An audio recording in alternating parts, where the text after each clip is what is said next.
Bon bah ça y est, le Premier ministre israélien Benjamin Netanyahou a menacé hier, mardi, les Libanais de subir, je cite, des destructions comme à Gaza s'ils ne libéraient pas leur pays du Hezbollah. Alors pour rappel, on est dans un moment où on a l'État d'Israël qui élargit son offensive terrestre dans le Liban Sud, qui bombarde tous les jours. Alors, il y a la banlieue sud de Beyrouth qui prend cher, mais il n'y a pas que la banlieue sud de Beyrouth qui prend cher.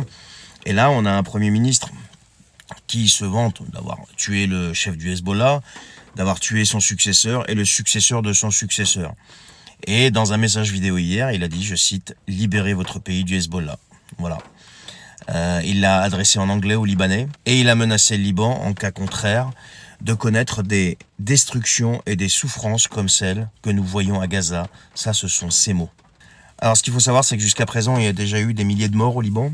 Il y a déjà eu des milliers d'immeubles complètement pulvérisés. Et l'armée israélienne, dans le sud, a pulvérisé littéralement des villages. Alors, je sais pas, quand Benjamin Netanyahou il vient expliquer aux Libanais non, on n'a rien contre vous, on n'a rien contre votre pays, mais en même temps, il passe un message vidéo comme ça. Je comprends pas. Je comprends pas.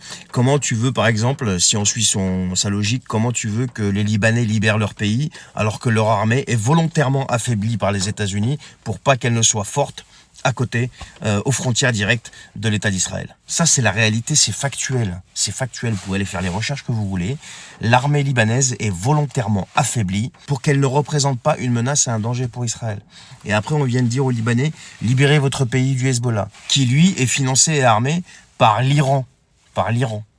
Enfin, tu comprends le truc? Donc là, les Libanais, si on suit le raisonnement de Netanyahou, sont pris en otage.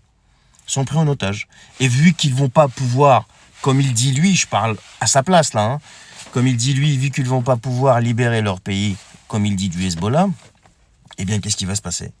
Ils risquent de subir de grosses destructions. Voilà. C'est dramatique, C'est très dramatique. Et tout ça sous le regard de la communauté internationale. Comme toujours.